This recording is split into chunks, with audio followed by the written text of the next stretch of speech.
안녕하세요. 우르시누스의 하이델베르크 요리문답 해설. 오늘은 제4계명을 다루는 제103문 38주일의 두 번째 영상입니다.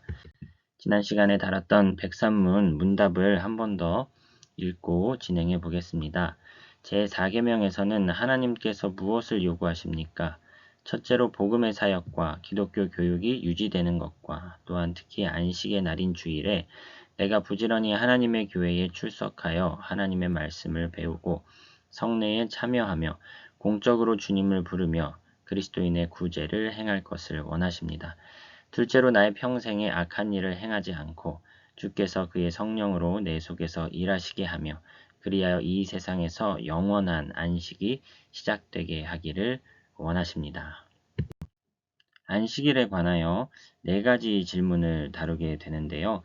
오늘은 1, 2, 3 질문을 다뤄보도록 하겠습니다. 안식일은 무엇이며 몇 가지인가? 어떤 점에서 그것이 우리에게 해당되는가? 안식일은 무엇 때문에 제정되었는가? 진행해 보도록 하겠습니다. 안식이라는 단어는 고요함, 쉼 혹은 노동을 중단함을 뜻한다. 하나님께서는 그 자신을 공적으로 예배하는 일을 위하여 그렇게 부르셨는데 이는 다음과 같은 이유들 때문이다. 첫째, 그가 친히 이날에 쉬셨고 혹은 새로운 것을 창조하기를 중단하셨기 때문이다.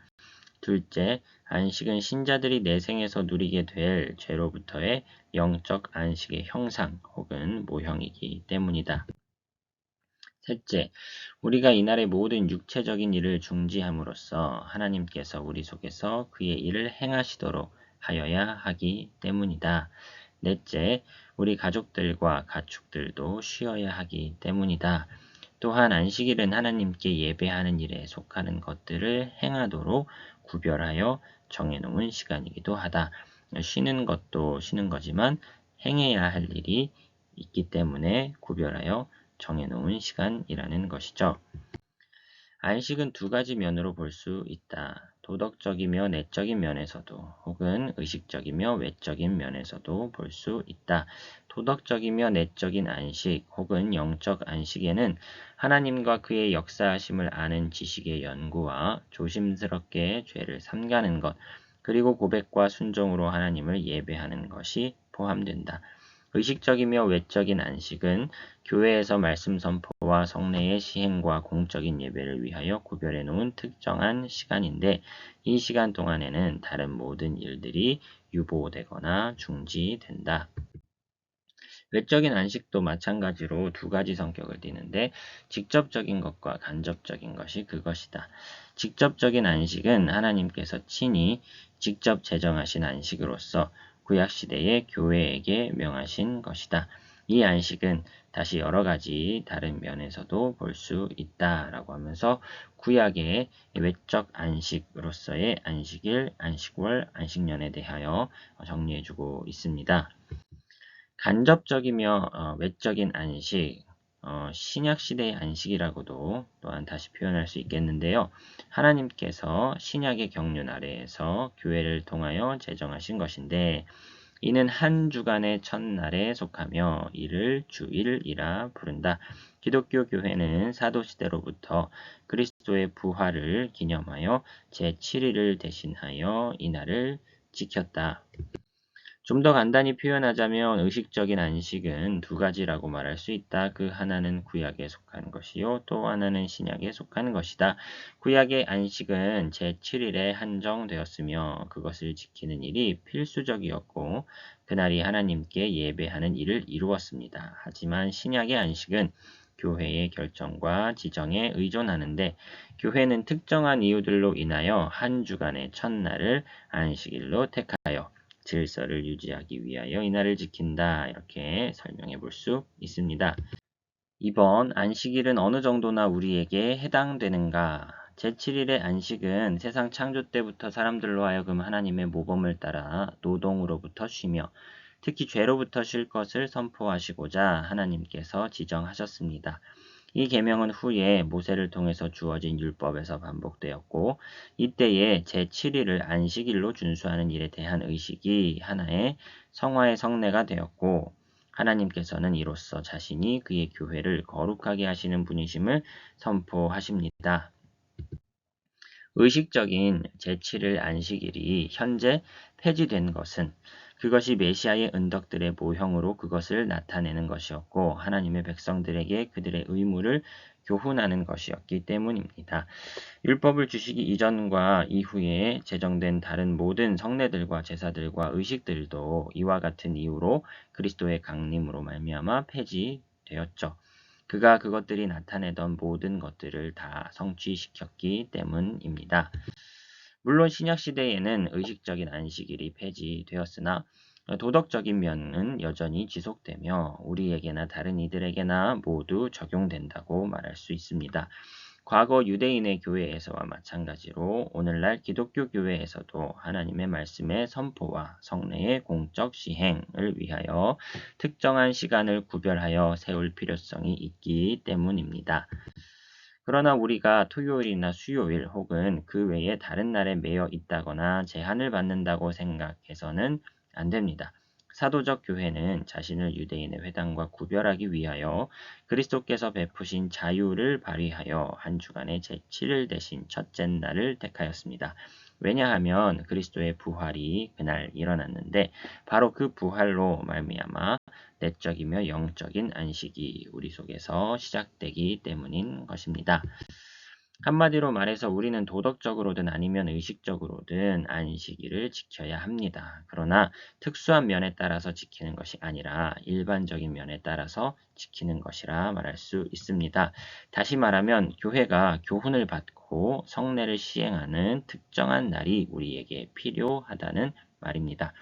그러나 어느 특정한 날에 매여 있는 것은 아니다라고 오르시누스는 설명해 줍니다. 여호와께서는 안식일에 관하여 이스라엘 자손이 안식일을 지켜서 그것으로 대대로 영원한 언약을 삼을 것이니 이는 나와 이스라엘 자손 사이에 영원한 표징이며 라고 말씀하셨습니다. 그러므로 제7일 안식일은 영구하며 절대로 폐지되어서는 안 된다라는 반론에 대하여 답변. 의식적인 안식일은 그리스도가 오시기까지는 영구하였으나 그가 오셔서 그것들을 성취하심으로써 의식들이 종결되었다라고 우리는 이렇게 주장하지요. 안식일은 그것이 나타내는 것, 즉 죄를 중지하는 것과 하나님 안에서 쉬는 것과 관련해서 영원히 지속될 것입니다. 이런 의미에서는 구약의 모든 모형들이 영구하며 다윗의 왕국 자체도 그러하다고 볼 수 있겠지만 그리스도께서 오시기 전에 다윗 왕국은 무너져 버렸죠. 모형은 그 원형에게 자리를 내어 주었다라는 것입니다. 혹은 그 나타내는 그것에게 자리를 내주게 되어 있다. 또한 유대민족은 이를 수단으로 땅의 다른 민족들과 구별되었는데 그런 구별이 그리스도로 말미암아 제거된 시대가 열리게 된 것이죠. 어떤 법이든 그 목적이 영구하면 그 법 자체도 영구할 수밖에 없다. 만물 창조를 기억하고 기념하는 일과 또한 하나님의 솜씨를 묵상하는 일은 영구한 목적으로서 이를 위하여 제7일을 안식일로 준수하는 것이다. 그러므로 제7일 안식일의 준수에 관한 법은 그리스도의 강림 이후에도 불변합니다. 라는 반론에 대한 답변입니다. 주전제에 대해 다시 단서를 붙여야 한다.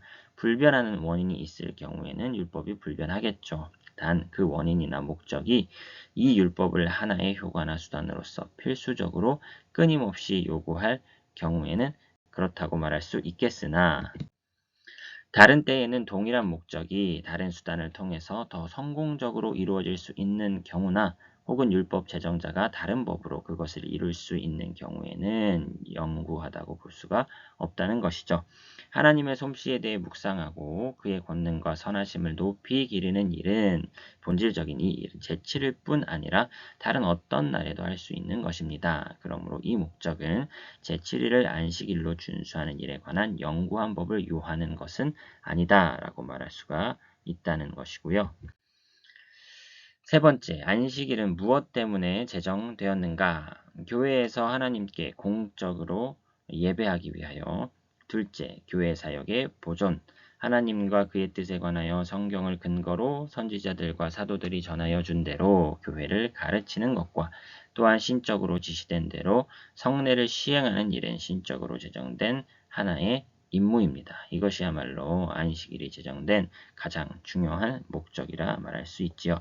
공적이며 일상적인 복음 선포와 또한 기도와 감사를 드리며 신적인 규례들을 행하는 일들은 공적인 행사로서 택함받은 자들에게서 믿음과 회개를 촉발시키고 높이 기리는 것이기 때문입니다.